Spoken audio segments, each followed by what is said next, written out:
부탄이 견지해온 원칙이 있습니다. 뭐냐? UN 안전보장이사회 상임이사국 5개 나라와는 외교를 맺지 않습니다. 강대국은 단 하나라도 문을 열어주면 다른 강대국이 우르르 몰려와서 우리는 나라를 뺏길 거다. 이게 부탄의 외교 정책이었어요. 중국이 국경의 일부 지역을 약간 양보하고 부탄이 또 양보를 하면서 주고받기 거래가 딱 되고 나면 부탄에 중국 대사관이 들어설 수 있다는 것이죠.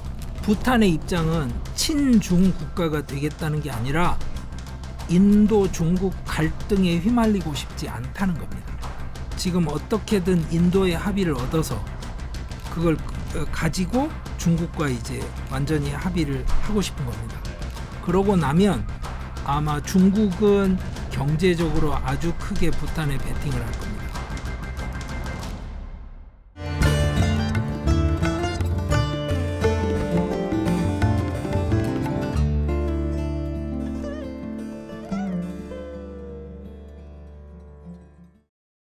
강성윤 교수와 함께하는 남아시아 인사이드, 오늘도 흥미로운 남아시아 이야기 강성윤 교수님으로부터 들어보겠습니다. 교수님 어서 오십시오. 예, 안녕하십니까? 네, 반갑습니다. 자, 오늘은 남아시아 어디로 한번 좀 가볼까요? 오늘은 인도 주변국의 정치적인 변동 상황에 대해서 좀 말씀을 드리려고 하는데요. 인도 주변국들이요? 예. 첫째로는 지금 인도와 중국 사이에서 고군분투하고 있는 부탄 이야기. 부탄. 예. 그리고 나면 내년이 전 세계적으로 선거의 해 아닙니까? 아, 미국부터. 네, 한국도 그러네요. 네. 그런데 방글라데시도 파키스탄도 내년에 선거입니다. 아. 인도도 내년에 선거입니다. 아. 그래서 그쪽 상황에 대해서 짧게 소개를 드리려고 합니다. 네네네. 좋습니다. 일단 부탄부터 간다 이거죠? 예. 여러분들 부탄이라는 나라에 대해서 익숙하진 않으실 텐데요. 네. 첫 번째 사진 보시죠. 네. 최근에 그 징메케사르 남겔 왕축이라는 부탄 왕이 네. 8일간 인도를 방문했어요. 그게 11월 3일부터 10일 사이였습니다. 네. 이게 뭐 남겔 왕축 뭐 이러면 이름에 굉장히 익숙하지 않으실 텐데 네. 그 티베더를 배우시면 이런 이름에 익숙해지실 수 있는 부수 효과가 있습니다. 네. 예, 사실은 그 인도 고전을 하는 사람들한테는 티베더 비중이 굉장히 높습니다. 중요합니다. 아, 그렇습니까? 예, 왜 그러냐면 소실된 인도 고전 원전을 티베더로 번역해서 전해지는 경우들이 굉장히 많습니다. 그래서 그렇습니다. 얼마 전에 이제 인스타에서 사진 봤는데 예. 티벳에 있는 도서관 하나 사진을 봤는데 예. 와, 높이가 막 한 50m 되는 것 같고 책이 막 어마어마하게 있더라고요. 맞습니다. 예. 거기는 기후가 달라서 썩지를 않습니다. 보존이 잘 되는군요. 보존이 잘 됩니다. 그게 굉장히 다른 네네네. 내용입니다. 자, 이제 부탄의 왕이 인도를 갔다. 최근에. 8일이면 꽤 오래 있는 거야. 한 나라에 8일 그렇죠. 동안 있으면 오래 있는 것 같은데. 예, 근데 문제는 이런 겁니다. 예. 공식 발표에는 이미 다 알려진 이야기만 했어요. 뭐 수력 발전해서 전력망을 연결한다. 뭐 양국이 항상 잘 지낸다. 어쩌고 저쩌고. 예. 그래서 그 다음 사진 보시면 뭐 전혀 문제가 없는 모습이 나오죠. 모디 총리랑. 네. 그런데 이 부탄 왕이 아주 예외적으로 금년 4월에도 델리에 왔었는데 11월에 또 왔어요. 뭐 자주 오시네. 뭐 중요한 일이 좀 있으셨나? 뭔가 긴밀하게 해야 될 이야기가 있었다는 뜻이죠. 네네네. 여기는 뭔가 사건이 있다는 뜻입니다. 예, 그래서 예. 말씀을 드릴 게 바로 이제 도클람 이야기인데요. 도클람? 자, 예, 지도 보시죠. 네. 지도를 보시면 방글라데시 위쪽으로 아주 좁게 인도 영토가 오른쪽까지 이어지고 그 위에 부탄이 있습니다. 예. 이 부탄의 서쪽 끝에 도클람 고원이 있고요. 네. 이 도클람 고원이 중국, 부탄, 인도가 세 곳이 함께 국경을 접하고 있는 곳이죠. 여기에서 예전에 무장 충돌이 뭐 구체적인 충돌은 아니고 충돌까지 가는 대치 사태가 일어나기도 했었습니다. 네네. 이곳에 관한 문제가 지금 최대 현안입니다. 즉 인도와 중국이 국경 분쟁을 하고 있다는 건 아시죠? 네네. 국경을 정하지를 못해서. 네. 그런데 부탄은 그 사이에 끼어 있으니 어떻겠습니까? 좀 불안불안하겠죠. 그렇죠? 네. 그런데 부탄이 지금 중국과 합의를 거의 해가는 상황입니다. 국경에 대해서. 예. 그러면 인도가 어떻겠어요? 짜증이 확 나겠네. 혹시 중국 쪽 유리하게 가는 거 아니야? 아. 내 말 안 듣는 거 아니야? 뭐 이런 굉장히 많은 복잡한 감정이 있겠죠. 네. 그 다음 지도를 보시면 이건 항공사진 형태로 해서 보여지는데요. 네. 이것만 말씀을 드릴게요. 그 국경 정할 때 분수령 원칙이라고 할 수 있는 게 있습니다. 워터쉐드 프린서플이라고 그러는데 무슨 말이냐면 네. 제일 높은 산 꼭대기하고 산 능선들만 이어서 국경을 정하면 네. 그 어느 곳이든 물을 뿌려봤을 때 어느 쪽으로 흘러가냐에 따라서 그쪽 땅은 그러면 너희 쪽 땅이야 이렇게 정한다는 거예요. 네네네. 그러면 도클람 고원에서 이렇게 물을 뿌려봤을 때 오른쪽으로 흘러내려가는 계곡이 보이시죠? 가로줄기 같이. 그러면 거기 부탄 땅 아니야? 이러는데 여기 보세요. 중간에 뭐가 있습니까? 차이니스 빌리지. 예. 중국이 여기다가 건설을 한 겁니다. 마을 건설했어요? 예. 그러면 이 상황에 대해서 부탄이 만약에 항의하고 직접 이거를 쫓아내겠다고 나서면 부탄은 외교권과 군사권을 지금 그 인도에 위임한 상태거든요. 인도에 위임했어요? 예. 그러면 인도군이 들어가야 되는 상황이죠. 그럼 중국과 인도군이 부딪히게 될 수도 있는. 그렇죠. 네. 이게 지금 간단한 문제가 아닌 거죠. 이 상황을 약간 좀 그림이 더 단순화된 그림을 이제 보여드리자면 네. 그 다음 그림입니다. 여기에 시킴이라는 왕국이 원래 있었어요. 그러면 왼쪽이 네팔이고 중간에 시킴, 오른쪽에 부탄 이렇게 해서 인도와 중국을 버퍼링하는 국가들이 다 있게 돼요. 네. 중간에 완충지대로. 근데 시킴은 사실은 인도가 합병을 해버린 겁니다. 그러니까 73년에 이거를 초겔이라고 그러는데요. 그 달라이라마처럼 불교의 국왕을 네. 초겔이라고 그래요. 초겔 궁전 앞에 73년에 왕조 반란이 일어나요. 시킴에서. 그때 이제 인도군이 진압을 해주고 75년에 네. 강톡시를 접수를 한 다음에 그 국민투표를 해요. 국민투표를 해서 시킴을 인도로 합병시킵니다. 22번째 주. 아니 강한 나라가 약한 나라 치고 들어가서 군대로 정리한 다음에 국민투표에서 접수하면 말이 되냐? 지금 사실 뭐 러시아나 이런 데서 하는 방식하고 그닥 다르지 않잖아요. 그래서 이거는 사실은 굉장히 복잡한 문제가 있었어요. 근데 네네. 현실적으로 지금은 뭐 아무도 따지지 않는 문제인데요. 자, 시킴이 인도 땅이 되면서 이 도클람이 이제 그 중국하고 직접 접하는 지역이 된 거죠. 네네네.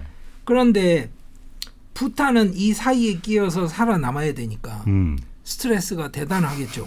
그리고 양쪽이 지금 핵무력을 가진 국가고 예전에는 그나마 인도가 중국과 직접 대결할 만한 국력이 안 되니까 네네. 암묵적으로 서로 부딪히는 걸 좀 피해 왔는데 인도 국력이 점점 올라오다 보니까 이제는 이 압력이 높아지는 거죠.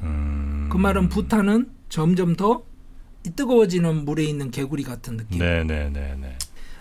중국하고 부탄이 2021년에 쿤밍에서 네. 제10차 전문가 회의를 합니다. 그러니까 정치인들끼리 만나면 합의가 안 되니까 네. 우리가 전문가 회의 해가지고 뭔가 만들어보자 이래서 10차를 하는데 그때 3단계 접근법에 합의를 합니다. 1번 지도를 놓고 우선 지도에서 선거사 합의한다. 2번 지도를 가지고 현장에 가서 양국 합동 조사를 해서 실제로 그 상황이 맞는지 보고 네. 그걸 검토한 다음에 3번 최종적인 합의를 해서 부탄과 중국 간의 447km 국경을 정한다. 이게 이제 합의사항이었어요. 네. 그때 인도 이 합의사항이 발표됐을 때 인도가 뭐라고 그랬냐면요. 인도도 중국하고 그런 방식으로 지금 협상하고 있어 이렇게 발표를 합니다. 무슨 의미예요? 그게 무슨 말이냐면 뭐 부탄이 하는 게 특별한 거 아니야. 이거 뭐 합리적으로 하는 거지 뭐 전문가들이 모여서 하고 뭐 거기에 대해서 정치적으로 나중에 하고 근데 문제는 지도에만 선을 그어서 되는 게 아니니까 현장에 가서 계곡이 어디 있는지 그다음에 산봉우리가 어떤지 직접 네. 보고 다시 정리하고 이런저런 방식으로 하자 이거예요. 그런데 지난달에 네. 금년에 지난달에 부탄과 중국이 북경에서 25차 국경 협상을 합니다. 네. 북경에서 했어요. 근데 24차가 2016년에 있었으니까 정말 오랜만에 한 거죠. 근데 이제 부탄 외교부 장관이 롬포탄디 도르지가 거기를 가고요. 중국에서는 그 우리가 순웨이둥이라고 부르는 외교부 부장이 나옵니다. 네. 이 사람이 전 주 인도 중국 대사였어요. 이 두 사람이 만나서 대략 이제 이야기를 했는데 금년 1월 들어서 갑자기 양국 협상이 급물살을 탄 걸로 알려져 있어요. 그래서 23년 1월에 네. 11차 전문가 회의가 쿤밍에서 열렸고요. 5월에 12차 전문가 회의를 또 팀프에서 엽니다. 부탄 네. 팀프에서. 네. 8월에 또 13차 전문가 회의를 북경에서 했습니다. 그러니까 네. 무슨 말이에요? 지금 뭔가 논의가 된다는 뜻이죠. 예. 그리고 북경에서 있었던 25차 국경 협상에서 예.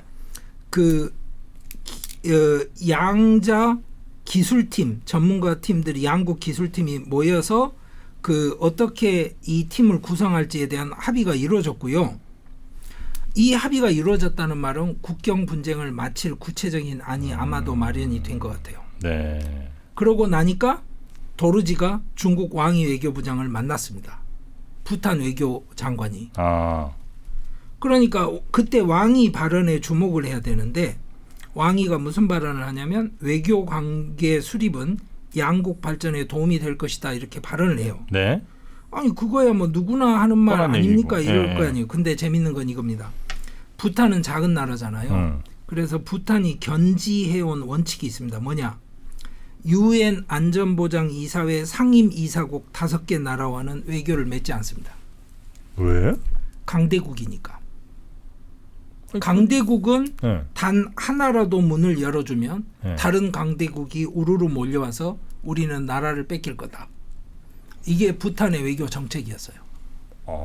강대국하고는 예, 안보리... 외교 관계 자체를 안 맺어요. 그래요? 예. 그것도 신기하네. 그러니까 인도에 지금 외교하고 이제 국방에 관한 권한을 대부분 위임을 하고 네. 이런 상황에서 자 중국 왕이 외교부장이 외교관계 수립은 양국 발전에 도움될 거다 이렇게 발언을 한 거예요. 그러면 인도 입장에서는 이건 간단한 문제가 아니죠.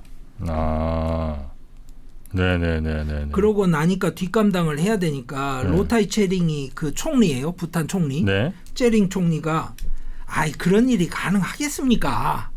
그냥 문제는 관계를 어떤 방식으로 맺느냐입니다. 이렇게 발을 빼요. 그 말은 관계를 안 맺겠다는 건 아니잖아요. 어떤 식으로 맺을까가 중요하다. 예. 근데 왕이 부장은 외교 관계라고 그랬으니까 대사관 설립하고 제대로 된 걸 생각을 하는 모양이고.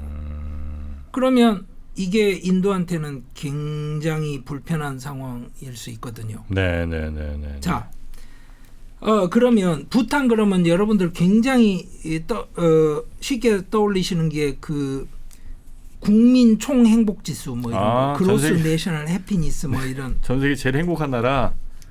네, 인스타 나오기 전에. 예, 그게 부탄에서 발표하는 전 세계 제일 행복한 나라 지수고요. 그 부탄에서 발표해요? 예, 그건 부탄에서 발표하고요. 그러니까 이렇게 말씀드릴게요. 그게 그 근거라는 게 없습니다, 사실은. UN에서 발표하는 월드 해피니스 리포트가 있어요. 2023년 걸 보면 한국은 137개국 중에 57위고요. OECD 38개국 중에서는 35위고 핀란드가 6년 연속 1위입니다. 그러니까 행복을 어떻게 지수화하냐 이런 논란은 항상 있지만 뭐 의료 서비스, 치안, 뭐 경제 이래가지고 여러 가지를 집어넣어서 자기들끼리 하는 계산이 있지 않습니까? 네. UN에서 하는 계산이니까 나름대로 뭐 훨씬 더 신뢰가 있겠죠? 부탄이 여기서 몇 등을 했나? 97등 했습니다. 97이요? 예. 그리고 그 다음 그림 보시죠. 23년에 그 인도가 126등을 했고요. 스리랑카는 112등을 했고 파키스탄이 108등을 했습니다. 이거는 그 통계 내는 방법이 그 전 3년 거를 평균해서 내요. 그러니까 20년, 21년, 22년을. 그러니까 인도는 또 이런 방식의 유엔에서 내는 거를 어처구니 없다고 생각합니다. 말이 되느냐 이러는 거고요. 네. 부탄이 세계에서 제일 행복한 나라다 이런 그 그러니까 전설을 만들어낸 것 자체가 부탄이 성공한 마케팅이었다. 근데 지금 부탄이 민주주의를 도입을 하고 네. 개방 노선으로 천천히 접어들고 있거든요. 근데 문제는 중국과 인도의 대결 구도가 압력이 점점 더 높아져요. 이게 못 본 척하고 넘어갈 수 있는 상황이 아닌 겁니다. 네네네. 그러면 이제 부탄은 중국하고 왜 그러면 껄끄럽게 지냈느냐? 당연히 59년에 티벳을 중국이 합병했지 않습니까? 그때부터 티벳에서 굉장히 많은 난민이 부탄으로 들어와요. 티벳은 부탄에 어디쯤 있는 거죠? 위쪽이라고 생각하시면 됩니다. 티벳을 어디까지로 볼 거냐도 논쟁거리인데 그 인도 위쪽으로 있는 히말라야 쪽이 다 티벳이라고 생각하시면 돼요.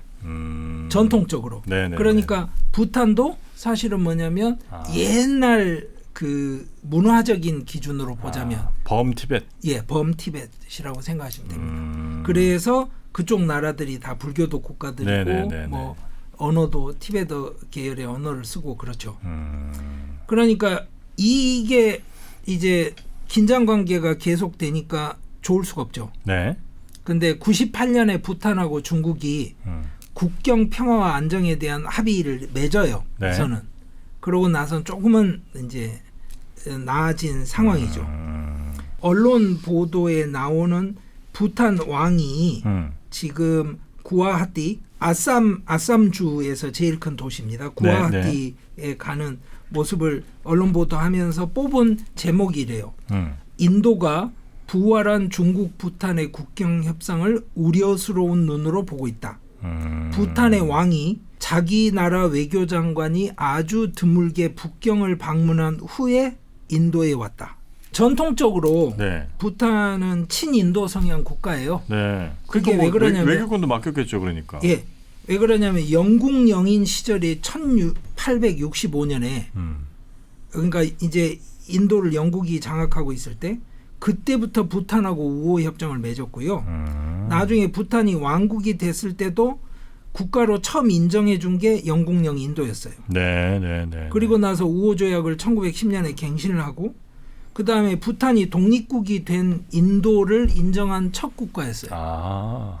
그러니까 서로 좋은 관계네요. 예, 49년에 우호협정이 갱신이 되고 이 과정에서 이제 뭐 49년 조약에 인도가 부탄을 외교 면에서 돕는다 뭐 이런 구절을 집어넣네 아니네 이래서 역사적으로 맞다 틀리다 이런 논쟁은 있지만 어차피 좋은 관계다 이건 확인이 되고요. 자, 그 다음 지도를 한번 보시죠. 중국과 인도가 맞서고 있는 국경 분쟁을 여러 곳에서 보여주는데 오늘은 부탄 이야기니까요. 오른쪽 아래 있는 부탄 쪽만 보시죠. 그러면 도클람이 여기 고원이 있는데요. 여기가 이슈인 지역이고요. 또 하나는 지금 점선으로 오른쪽으로 붉게 쳐져 있는 이게 맥마흔 라인이에요. 맥마흔이라는 그 당시에 인도에 와 있던 영국 포린 시크러터리라고 이제 하는 건데 이 사람 여기저기에 이름 많이 남긴 것 같은데. 그 위치에 있던 사람이 그은 선입니다. 이 선을 사실은 중국이 인정을 한 적이 없어요. 그러니까 심라에서 회의를 하면서 티벳도 들어오고 다른 주체들이 들어와서 사인을 했는데 중국은 사인을 한 적이 없거든요. 그러니까 역사적으로 아주 복잡한 일이에요. 그러다 보니까 자, 부탄이 중국과 국경 협상을 하면 인도에게 무슨 일이 일어납니까? 두 가지입니다. 바로 부탄 서쪽에 있는 도클람 지역의 국경에 문제가 생길 수 있고요. 부탄 동쪽으로 부탄하고 상관없는 인도 중국 국경선에 영향을 미칠 수 있어요. 부탄의 행동에? 예. 왜 그러냐면 예를 들어서 부탄이 양보를 하면 중국 입장에서는 야 봐라. 지금 부탄도 합리적으로 우리한테 선을 물리면서 양보했잖냐. 이런 이야기를 중국이 하게 되면 지금 중국이랑 인도가 서로 저 영토 갖고 싸우는 데가 국경선 갖고 싸우는 데가 예. 그 카슈미르 지방 그쪽 예, 그렇죠. 하나 있고 그쪽은 서쪽이죠. 그러니까 이 부탄 오른쪽 네. 이쪽을 가지고 논쟁거리가 생기고 나면 부탄의 움직임이 큰 영향을 미칠 수 있다는 거죠. 네네네네. 이게 인도의 신경을 거슬리는 거예요. 그러니까 2017년에 도클람에서 무슨 일이 있었냐면요. 중국군하고 인도군이 실제로 대치를 했어요. 그래가지고 이제 그 뭐 굉장히 많이 무력 충돌을 했다거나 뭐 다치거나 죽어서 실려 나가고 그러진 않았습니다. 그런데 일촉즉발이었어요. 6월 16일 날 중국군이 건설 장비로 남방향 도로를 확장하기 시작해요.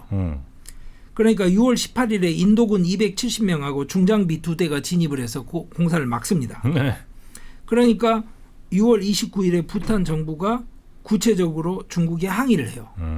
근데 문제는 중국은 그러면 억지를 쓰는 거냐? 그게 아니에요. 1890년에 캘커타 합의라는 게 있습니다. 네. 캘커타 합의에서 이루어진 그 국경 획정에 따르면 지금 중국의 주장이 그러니까 그때는 중국이 참여한 합의잖아요. 근거가 없는 게 아니에요. 그러니까 영국이 정했던 지금 라인을 실질 통제선으로 쓰고 있긴 하지만 중국 입장에선 우리가 공식적으로 그때 합의했던 역사적인 합의선이 있다라고 주장을 하는 겁니다. 이 합의는 누구랑 중국이랑 예, 누가 한 그렇죠. 거예요? 이게 이제 영국하고 같이 하게 된 거죠. 그러니까 영국과 이제 청나라죠 그 당시. 네.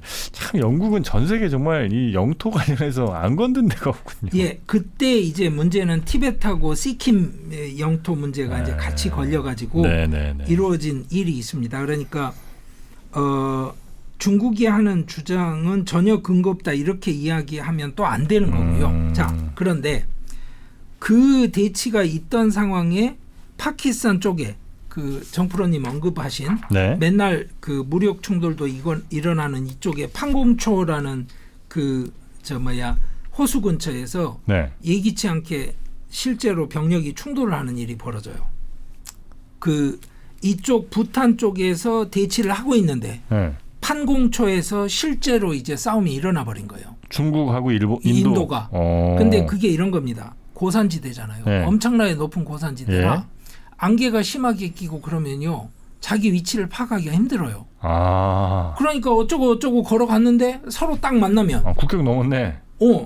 그러면 이제 이게 만약에 관계가 좋으면 야 여기 어디야 내가 지금 어디 있지 이러면서 서로 이야기를 할 텐데 아니 저것들이 우리를 공격하는 거 아니야 이러면 이쪽에서도 방어 자세를 취할 거 아니야. 그러면 이 사람들은 길 잃고 있다가 아니 저것들이 우리 공격하나 봐 이렇게 되죠. 그 우발적인 충돌 상황이 일어나는 겁니다. 아마 판공초 사건은 그랬지 않나 추측이 됩니다. 정확한 건 모르고요. 그러다가 결국에 이제 도클람은 8월 28일에 중국하고 인도 양국이 병력을 철수하기로 합의를 하면서 끝났어요. 네, 아주 재미있는 게 있습니다. 이 도클람에서 딱 대치하고 있는 동안에 뭐가 있냐면 브라흐마푸트라라는 강이 있어요. 중국에서 흘러서 인도 지나서 방글라데시까지 가는. 꽤 큰 강이네요. 예, 그런데 그 강 상류에서 만약에 홍수가 나면 아래쪽에도 영향이 있을 거 아니에요. 그러니까 그 유량 정보를 중국에서 인도에 제공해주고 인도는 돈을 냅니다. 그 정보를 사는 돈을 내는데 이 대치하고 있던 동안이 뭐냐면 바로 히말라야 산맥 지역에서 유량이 아주 많아지는 시기였어요. 근데 정보 제공을 안 해줘요 중국이. 그리고 공식적인 발표로는 계측 기지가 홍수에 휩쓸려 내려갔다 이렇게 발표를 하죠. 그러니까 브라흐마푸트라 강도 여기에서 또 아주 중요한 분쟁의 요소로 등장을 해요. 근데 이제 정프로님은 브라흐마푸트라 이게 이해가 안 되실 테니까 이 그림을 한번 보세요. 이 그림으로는 이해가 안 됩니다. 근데 제가 이걸 왜 보여드리느냐. 자, 왼쪽으로 인도 쪽에 있는 건 겐지스 강이에요.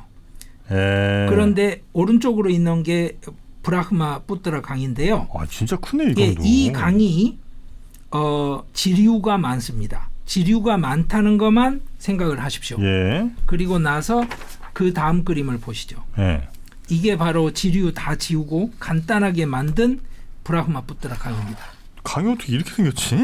예.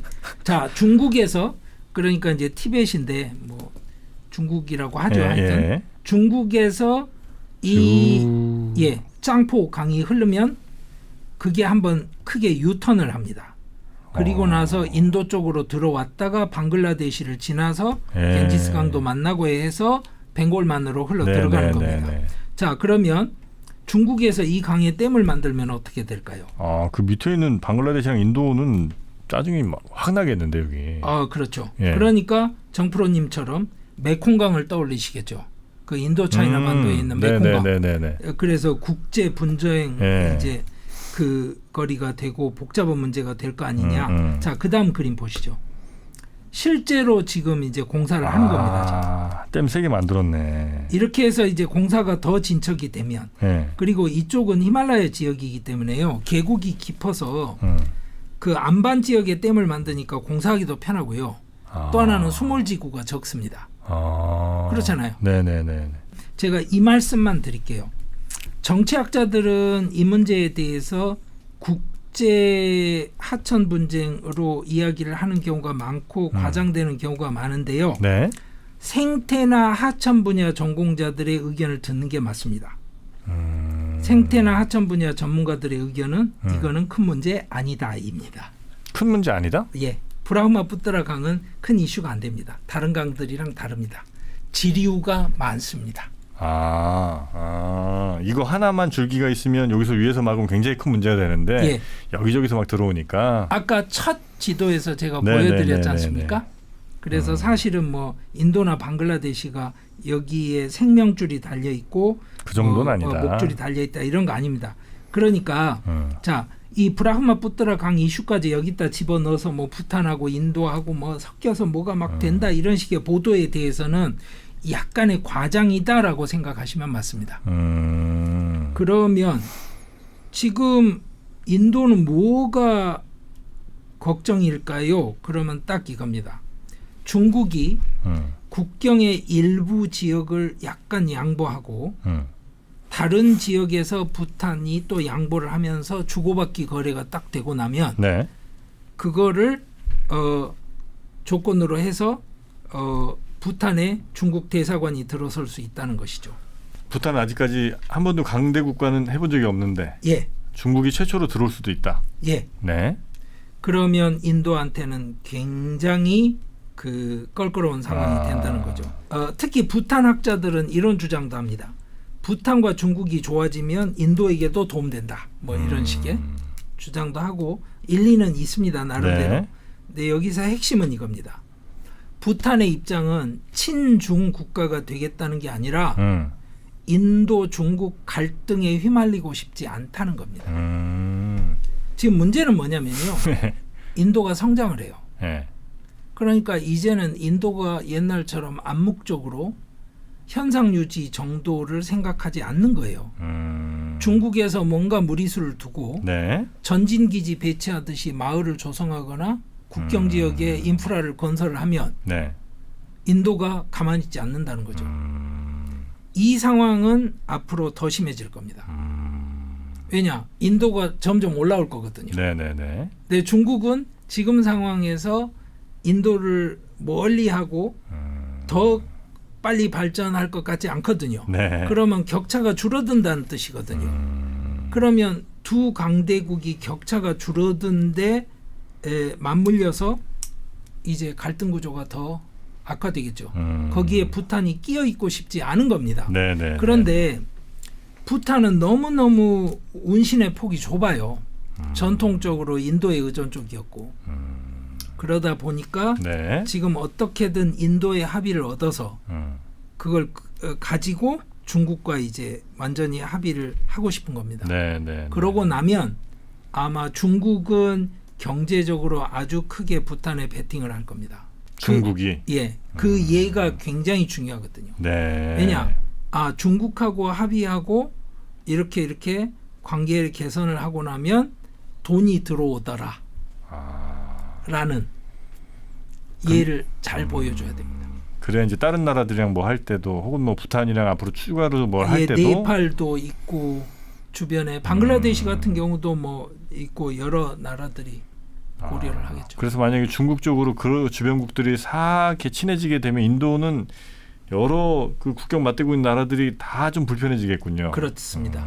그래서 인도가 신경이 곤두서 있는 상태라서 네. 공식 발표를 안 하는 겁니다. 그냥 무슨 말이 있었는지 공식 발표를 하면 공식 입장을 알 수 있는데 그냥 공식 발표는 우리나라 원래 두 나라가 하던 거 계속 할 거야 뭐 이런 걸로 끝입니다. 모디랑 부탄 왕이 만나서 사실은 그 외에 진짜 좀 이런저런 얘기를 했을 텐데 그런 얘기들은 거의 이제 안 하고 그냥 예. 뻔한 얘기들로 그냥 예. 뉴스는 나오고 있군요. 예, 그렇습니다. 그래서 이런 것과 같이 맞물려 있는 게 지금 인도 입장에서는 인도도 내년에 총선을 해야 되는데 네. 그러면 이제 총리가 그 총선에서 새로 뽑히는 거죠. 방글라데시, 파키스탄 좌우에 있는 큰 나라 둘이 내년에 총선입니다. 아, 방글라데시랑 파키스탄이요? 예. 와, 여기도 인구들 엄청 많잖아요. 예, 맞습니다. 네. 자꾸 인도에 비교하니까 작아 보이는데 그렇지 않습니다. 근데 1억 거의 넘죠 여기. 예. 이 방글라데시 이야기부터 짧게 하자면 긴 맥락을 다 설명하자면 너무 이야기가 기니까요. 네. 그냥 뼈대만 아주 네. 간단하게 말씀을 드릴게요. 자, 2024년 1월에 총선이 있습니다. 내년 1월이요? 예. 진짜 얼마 안 남았네. 예, 의석이 350석인데요. 예. 지역구 의석이 300석이고요. 그것에 비례해서 나머지 50석은 여성 의석으로 할당이 됩니다. 그러면 지역구에서 몇 석을 얻어야 되냐? 151석을 얻으면 과반이 되는 네. 겁니다. 지금 현재 집권하고 있는 총리가 셰이크 하시나고요. 여기 사진에 보이는 왼쪽 여성이 47년생 셰이크 하시나입니다. 그 방글라데시 독립을 이끌었던 봉고본두의 딸입니다. 그리고 이 봉고본두가 그 이끌었던 당 이름이 아와미 리그고 지금은 이 하시나가 아와미 리그를 근거로 해서 총리로 집권을 하고 있습니다. 네. 예전에 한번 설명을 드린 적이 있었는데요. 그 칼레다 지아와 셰이크 하시나 두 여성 정치인이 양대 세력을 대표하는 그 정치인으로서 방글라데시 정치 지형을 양분하고 있습니다. 그 다음 사진은 최근에 그 G20 정상회담에서 예, 왼쪽이 바이든이고 오른쪽이 셰이크 하시나. 네, 예, 그렇습니다. 자, 그러면 지금까지는 양분을 해왔던 다른 세력을 대표하는 정치인은 칼레다 지아인데요. 네. 지아 최근 사진은 드뭅니다. 그리고 또 하나는 가택연금 당하고 있고요. 아, 요 얘기 한번 저번에 해주셨죠. 네. 선거에서 졌으니까. 네. 그리고 정치 활동하면 그 감옥으로 가야 된다는 규정이 붙어 있어서 하여튼. 네. 그래서 2007년 사진을 보여드립니다. 네. 이게 칼레다 지아가 경찰에 체포되는 장면입니다. 그래서 이쪽에서 이끄는 게 방글라데시 국민당 BNP고요. 네. 그러면 이걸로 끝이냐? 그렇지는 않고요. 그러니까 지금 BNP는 이 지도부들이 뭐 칼레다 지아부터 정치활동 금지 상황이고 뭐 이런 상황이다 보니까 현재 야당을 주도하는 당은 자띠아 파티라고 그래서 괄호 열고 에르샷이라고 붙여야 알 수 있습니다. 그게 누구냐면 예전에 군부 독재할 때 그 통치했던 대통령 이름이 에르샷입니다. 에르샷의 부인이 이끄는 당이 있어요. 그 당이 현재 350석 중에 27석을 가진 대표 야당입니다. 27석인데 대표 야당이에요? 예. 그러니까 이제 그 하시나의 아와미 리그가 정권을 잡고 있는 거죠. 네. 이 사진이 바로 그 베이굼 라우샨 에르샷입니다. 옛날 에르샷의 그 미망인이고요. 네. 그 다음 사진은 2015년에 모디 총리와 만나는 모습입니다. 이 에르샷이. 네. 자, 그러면 지금 상황은 어떠냐? 2023년에 엄청난 규모의 반정부 시위가 이어졌었습니다. 지금 사진 보이시죠? 지금 많은 사람들이 모여서 시위를 하고 경찰들이 이제 철탄 발사하고 진압하고 이런 과정인데요. 자, 그 다음 보도를 보시죠. 이게 2023년 10월 31일 보도입니다. 뭐예요? 경찰관 2명이 죽게 됩니다. 시위대. 예. 네. 이 상황 때문에 사실은 BNP 정치인들의 대대적인 구속이 이루어집니다. 이 상황은 내년 총선에 대해서 어떤 이야기를 하고 있느냐? 그러면 우선은 이 말씀부터 드릴게요. 하시나 총리가 지금 계속 연임을 하고 있는데 네. 우선은 생활고가 만만치 않습니다. 다음 그림 보시죠. 자, 방글라데시 화폐 타카가 달러에 대해서 얼마나 가치가 떨어져 갔는지 보시죠. 아이고 10배? 그러니까 어디나 압력을 받는데 남아시아 국가들은 약한 국가들이란 말이에요. 네네. 스리랑카는 이미 디폴트 갔고 지금 파키스탄도 그런 상황인데 방글라데시도 압력을 많이 받으니까 사람들이 사는 게 녹록지 않겠죠. 네. 이거를 우선은 이해를 하셔야 되고요. 그러니까 정부에 대한 불만들이 있죠. 당연히. 그런데 또 하나는 그 다음 그림 보시죠. 이걸 빠드마 브릿지라고 그러는데요. 그 방글라데시에서 빠드마라고 부르는 강 위에 놓여진 다리입니다. 네. 이 다리를 통해서 차가 위로 지나가고 밑에 기차가 지나가는 2층 다리인데요. 꼴카타에서 다카, 방글라데시 수도 다카까지 인도 꼴카타에서 가는 시간이 절반이 됐습니다. 아, 이 다리 덕분에? 예. 네. 그러니까 이 다리가 한국의 경부선처럼 생각하시면 돼요. 그러니까 인프라가 갖춰져 가고 있다. 네네네. 그리고 경제 발전이 나름대로 돼가고 있다는 건 사실이에요. 이게 개통된 게 22년 6월 26일입니다. 네. 지도 보시면 어디에 이 빠드마 브릿지가 있는지 아시겠죠? 이 브릿지가 여러 기록을 세운 다리인데요. 이것의 운영 관리권에 관해서는 한국도로공사가 또 개입이 돼 있습니다. 그렇습니까? 예. 다음은 2022년 12월 28일에 메트로 개통 행사가 있었어요. 수도 다카에. 지하철. 자, 예. 네. 보시죠. 지금 하시나 총리가 와서 깃발 들고 이제 신호 보내고 그 다음에 같이 들어가서 지하철 타보고. 그러니까 이게 무슨 이야기냐면 하시나 총리를 중심으로 하는 수권 집단이 경제 발전을 통해서 정당성을 얻으려는 노력을 하는 거는 맞지만 지금 국민들의 생활고 문제를 해결하고 있지는 못하다. 이게 현실이다 보니까 압력이 높다. 네네네. 그래서 제가 방글라데시에 계신 분들하고도 가끔 이제 통화를 하게 되거나 뭐 이렇게 접촉을 하게 되는 경우들이 있는데 야당이 이길 거다라고 말씀하시는 분들도 계시고 여당이 네. 이길 거다 뭐 제가 점쟁이가 아닌데 뭐라고 말씀을 드리기가 쉽지 않은데 네. 이거는 말씀을 드릴 수 있어요. 우리가 주목해서 보아야 할 것은 시위가 아니라 네. 허릇달입니다. 허릇달. 허릇달? 허릇달이라는 표현이 뭐냐면요. 원래는 구자라 말인데요. 네. 총파업이라고 생각하시면 돼요. 아. 그러니까 무슨 말이냐면 길거리에 나와서 막 던지고 싸우라는 게 아니라 네. 예를 들어서 제가 굉장히 국민의 지지를 받는 야당 지도자라면 자 다음 주 월요일부터 허릇달 합시다 이러면 지하철도 안 다니는 거예요. 지하철 내부에 지하철 공사 직원 중에 몇 %가 참여하는지 모르지만 출근 안 해버려요. 가게들이 문을 안 엽니다. 자영업자들이. 그러고 나면 예를 들어서 공무원들도 몇 %가 출근 안 하면 이게 운영이 안 될 거 아닙니까? 잘 안 돌아가겠죠. 은행도 그럴 거 아닙니까? 네. 그러면 온 나라가 스톱 상태에 들어가는 거예요. 이거를 영국 식민지 시절에 했습니다. 영국에 저항하기 위해서. 총파업 같은 거군요. 총파업이죠. 네. 예, 그걸 허릇떨이라고 부릅니다. 그러니까 BNP하고 아와미 리그가 정면 충돌을 할 때는 항상 한쪽이 이기고 나면 한쪽이 야당으로서 허릇달을 했어요. 그 허릇달이 엄청나게 먹혔습니다. 대부분의 경우는. 왜냐? 국민의 절반이 허릇달에 만약에 참가를 한다 그러면 이게 정상적인 작동이 안 되거든요. 안 되겠죠. 그렇잖아요. 네. 예를 들어서 버스 운전하시는 분 절반이 출근 안 했다. 그럼 나머지 절반으로 버스가 정상 운영이 되느냐 이러면 이야기가 다르지 않습니까? 네네네. 그런 겁니다. 여기에 허릇달이라는 표현이 나오죠. 아, 그러네요. 예.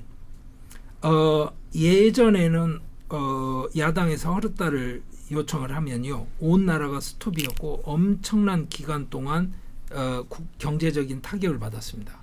이게 방글라데시의 경제 발전에 발목을 잡는 큰 요소이기도 했고요. 자, 그러면 여당이 유리하냐 야당이 유리하냐를 어떻게 볼까요? 라고 하면 허릇달이 먹히고 있는지 아닌지를 보시는 게 맞습니다. 사진상으로 안 먹히는 것 같은데? 아니, 감이 좋으시네요. 아 그죠? 예. 뭔가 이렇게 그냥 평화로워 보이는 느낌인데. 예. 이게 그래서 제가 말씀드리는 면에 주목해서 보시면 앞으로 방글라데시 선거 판세가 어떻게 갈지 보실 수 있습니다. 야당이 그렇게 목소리가 잘 먹히는 상황은 아닌 것 같은 그런 느낌 정도만 일단 받아보고요. 예. 그다음에 파키스탄. 예. 네. 자, 23번째 IMF 구제금융 신청을 지금 맡고 있고요. 23번째요. 예. 그리고 한 번도 5년 임기를 채운 총리를 배출하지 못하고 있습니다. 아이고야. 그러면 그다음 그래프를 한번 보시죠. 위쪽에 있는 게 뭐냐면 국제 유가입니다. 자, 파키스탄도 수입해서 써야 되니까요. 네. 자, 아래를 보시면 이제 파키스탄 루피가 US 달러에 대해서 어떻게 돼 있는지. 근데 지금 상황은 거의 뭐 최악에 치닫고 있고요. 파키스탄은 11월 2일에 네. 다음 선거 일정에 대해서 대통령하고 선관위가 합의를 했는데 2024년 2월 8일에 선거를 하기로 합의를 했습니다. 내년엔 진짜 선거 많구나. 예. 자, 그럼 이 선거 어떻게 되느냐? 네. 첫째, 왕년 크리켓 스타였다가 파키스탄의 총리가 됐던 임란 칸은 네. 지금 부정부패 혐의로 감옥에 있습니다. 그 당이 PTI인데 임란칸 얘기도 한번 해주셨는데. 예. 네. 그 PTI가 지금 이제 여러 지지자들을 동원해서 엄청난 저항을 하고 있는데 여론조사를 하면 임란 칸이 지금 사실은 국민들 지지도 1번입니다. 지금도요? 예. 파키스탄을 실제로 움직이고 있는 주체는 누구냐? 군부입니다. 그래서 군부의 판단은 임란 칸은 아무런 준비도 되어 있지 않은 채로 반미 노선을 너무 심하게 걷게 돼서 국가에 부담이 된다는 판단이 확실합니다. 군부는. 그래서 임란 칸 빼고 선거를 어떻게든 성공적으로 끌고 간다. 이게 군부의 큰 그림입니다. 네네네. 그러면 임란 칸 이외에 나설 수 있는 정치인을 확보를 해야 되는데 네. 그래서 PMLN이라는 곳인데 누구냐면 셰흐바즈 샤리프의 친형이 영국으로 도망가 있었어요. 그러다가 10월 21일에 드디어 귀국을 합니다. 그 말은 무슨 말이냐면 군부에서 이제 당신 감방에 넣지 않을 거니까 와라 라고 해준 거죠. 이 나와즈 샤리프가 3차례 총리를 역임했던 정치인입니다. 네. 이 사람이 기업인 출신이고요. 네. 상당한 정도의 그 영향력을 가진 사람입니다. 그 이야기를 또 드릴게요. 네. 세 번째로 중요한 건 PPP라는 정당에서 나온 그 후보인데요. 그 빌라왈 부토 자르다리라는 젊은 정치인인데 얼마 전까지 외교부 장관을 했습니다. 네. 이 부토라는 이름 기억하시? 예. 네. 자 보시죠. 2007년에 테러로 죽은 베나지르 부토의 아들입니다. 총리였죠? 예, 베나지르 부토가 바로 총리였습니다. 네네네네. 여성 총리. 네네네. 그 다음 사진 보시죠. 서울에 왔던 모습입니다. 그 옆에 김영삼? 예. 96년 7월 22일자 보도입니다. 네. 그러니까 이제 총 의석이 336석이니까 네. 169석을 차지해야 과반이 되는 거예요. 네. 그러니까 군부에서 생각하는 건 -1 포뮬러를 완성을 해야 돼요. 즉 임란 칸만 제끼고 누가 하던 그쪽이 연정이 돼서 그러니까 어느 한쪽으로 또 다시 확 쏠리는 건 또 위험 부담이 있어요. 뭔가 묶어서 미국과 관계 정상화를 하고 그러면서 미제 무기도 받고 중국제 무기뿐만이 아니라 그리고 대인도 관계 정상화도 앞으로 모색해 볼 수 있게. 왜 그러냐면 예전에는 미국이 파키스탄 편이었잖아요. 아프가니스탄 전쟁하고 뭐 그 이전부터. 근데 지금은 미국이 인도 편이잖아요. 이 상황의 탈출구를 찾아야 합니다. 그래서 그 이전에 바주아라는 장군이 그 사성 장군은 딱 한 명인데요. 그 사람을 아미 치프라고 그러는데 총사령관일 때 이제 사실은 모디 총리가 파키스탄 방문하는 것까지 이미 합의를 했었습니다. 네. 임란 칸이 갑자기 비토를 놓는 바람에 안 됐어요. 파키스탄에서는 별 4개 장군이 실권자고 그 별 넷 장군이 임기를 하고 있는 동안 예편을 하게 되는 별 셋 장군들이 대권 주자들인 겁니다. 그러니까 파키스탄에서 엑스 제너럴인데 네. 별 셋인 분이 오신다 그러면 예전에 그래도 대권 주자에 들어갔던 분의 한 분이 오는 거라고 생각하셔야 돼요. 근데 한국에서는 그런 분들 움직이는 거에 대해서 그다지 관심이 없어서 그렇습니다만 하여튼 그렇습니다. 그래서 누가 대권을 잡든 어쨌든 별넷 밑에군요. 그렇죠. 아, 아니 그러니까 그렇진 않나요? 대권을 잡으면 별 넷인 거예요. 못 아. 잡으면 별 셋이 이제 예편하고 나서 계급이 끝인 거고요. 예. 근데 어쨌든 군부가 계속 권력은 갖고 가는 거고요. 지금 상황은 그렇습니다. 예. 예. 그래서 지금은 사이드 아심 무니르가 여기 사진에 나오는 이 그 군총사령관이 실권자입니다. 이 무니르는 약간 세대가 달라요. 즉 무슨 말이냐면 이전 그 군부 실세들처럼 네. 미국 그에 연수 가거나 미국 사관학교에 잠시 가서 교육받고 뭐 이러던 세대가 아닙니다. 이 아심 무니르가 쿠란을 처음부터 끝까지 다 외우는 첫 번째 그 아미 치프입니다. 순수 국내파고.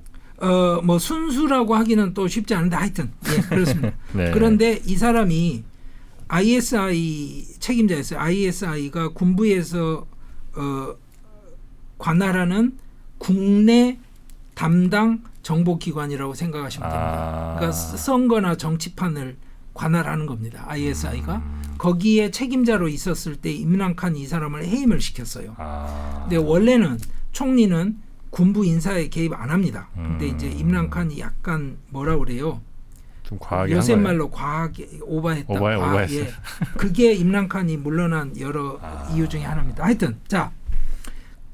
사실은 불신임안이 통과돼서 총리에서 임란칸이 물러난 다음에 임란칸이요 대규모 시위로 엄청나게 나라를 뒤집겠다고 해서 이제 새 과시를 합니다. 그러니까 그 사람을 체포하려고 몇 번을 하다가 실패를 했고 왜냐하면 이제 극렬 저항을 하니까 지지자들이 5월 9일에 체포가 돼요. 네. 그랬더니 PTI 지지자들이 전국에서 불을 지르고 군 시설하고 순직 장병상 이런 거 파괴하고 고위 장성 관저에 난입하는 일이 생겼어요. 그러니까 이제 군부가 막고 있다라는 걸 아니까 군에 대한 반감까지 나온 거죠. 네. 그래서 군이 강경 진압을 하게 돼요. 그래서 PTI 고위 당직자들은 모조리 잡혀 들어가고 그래서 은퇴 선언하거나 군 시설 공격을 주도한 임란칸을 비난하는 성명을 발표하거나 한 후에 석방이 됩니다. 그래서 실제로 그쪽은 지금 이제 정치적으로 선거에서 힘을 쓰기는 힘든 상황인데 그러면 이제 나와즈 샤리프가 이끄는 이제 연합 정권이 임란칸을 대신 할 수 있느냐 이 문제인데요. 네. 번잡 출신이고요. 네. 원래 그 동생 셰프바지 샤리프도 번잡 주지사를 했고요. 그 말은 번잡이 의석의 절반 가까이를 차지합니다. 인구가 굉장히 많아요. 그리고 전통적으로 정치는 번잡이들이 거의 독점을 합니다. 파키스탄에서. 네. 그러니까 그 라인을 선택을 한 이후에 적절한 선에서 임란칸만 배제를 하고 다음번 선거에서 총리가 만들어지는 방향으로 지금 조직을 하고 있다. 그리고 그 다음에 경제 문제는 어떻게 될 거냐? 네. 그러면 이제 도는 소문들은 일반적으로 디폴트 선언을 하고 아마 세팅을 새로 바꾸는 방식으로 또 디폴트 선언하고 또 IMF 가요? 지금 문제는 IMF 지원금으로도 해결이 지금 힘든 상황입니다. 그래서 외채를 갚는 것도 힘들고 이 강달러 압력이 어느 정도 정리가 돼야 조금씩 나아질 것 같고요. 그래도 인도가 흔들리지 않고 좋은 경제 상황을 나름대로 유지하고 있다는 것이 남아시아의 굉장히 안정적인 팩터이고 새로 정부가 구성되고 나면 인도와 파키스탄 간의 관계 정상화도 아마 구체적으로 논의가 될 거라고 생각을 합니다. 네. 일단 하여튼 인도 주변국들을 굉장히 이제 인도는 중요하게 생각들을 하는데 그중에 이제 부탄 같은 경우는 지금 약간 친중 노선 타는 것 같아서 좀 불안불안한 인도가 조금 불편한 상황 예. 예, 그렇게 되고 있고 파키스탄은 그 대중적 인기가 아주 많았던 임란칸 요거만 빼고 다른 사람들이 아마 될 걸로 지금 군부가 그쪽으로 몰고 예. 있고 예. 그 다음에 방글라데시는 방글라데시 좀 어렵네요. 방글라데시는 한마디로 예, 헐달이 잘 안 먹히는 상황이기 야당이 때문에 야당의 총파업 시도가 잘 안 되기 때문에 아마 현재 여당이 다시 총선 같은 데서 승리할 가능성이 좀 높아 보이는. 예, 제가 좀- 보기엔 그렇습니다. 네네네 알겠습니다. 아유 이름도 많이 나오고 뭐 그러다 보니까 예, 좀 예, 어려운데. 정말 어렵습니다. 그런데 남아시아 관련해서 일을 하시거나 네네. 거기에 연관돼 있는 분들은 이게 아. 굉장히 큰 일들이고 큰 진짜 알짜 뉴스이기 정보죠. 때문에 예. 직접 아마 관심을 갖고 계시지 않을까 네. 싶어서 네, 제가 네. 큰 틀에서 남아시아 정치 지형에 관한 얘기를 짧게 말씀드렸습니다. 특히 그 이렇게 아주 선진국들 비즈니스 하는 분들이야 뭐 정권이 바뀌든 말든 그냥 쭉 가는데 약간 좀 개발 정도 좀 덜 된 나라들 같은 경우는 이런 정치 환경에 따라서 비즈니스 매우 영향을 크게 받잖아요. 맞습니다. 네, 맞습니다. 그런 것들을 잘 좀 오늘 방송 보시면서 체크를 하시면 어떨까 하는 생각이 좀 듭니다. 예, 자, 우리 강성윤 교수님이 그나저나 또 휴가 쓰신다고요? 예. 그래서 제가 그 개인적으로 처리를 해야 되는 일들이 아유, 계속 늘어나다 그렇죠. 네. 보니까 네. 뭔가 좀 조직이 정비가 되고 네. 일을 좀 더 효율적으로 할 수 있는 상황이 좀 마련이 되고 나면 네네네. 그때 나중에 이어서 또 여러분들께 남아시아 이야기 전해드리도록 하고 네네네. 시즌 2를 이번 방송으로 네. 우선은 마감을 할까 합니다. 아유, 알겠습니다. 하여튼 뭐 워낙 바쁘신 분이고, 네, 그래서 저희가 더는 못 붙잡습니다만, 하여튼 언론 일 잘 마무리하시고 다시 또 시즌 3로 뵙기를 무척 기다리도록 하겠습니다. 네. 예, 항상 잘 도와주시고 챙겨주셔서 감사드립니다. 아유, 아닙니다. 저희가 너무나 감사하고요. 우리 강성영 교수님 하시는 일 그리고 처리하실 일들 잘 하시기를 다시 한번 진심으로 바라겠습니다. 함께해 주셔서 너무나 감사했습니다. 고맙습니다. 예, 감사합니다. 고맙습니다.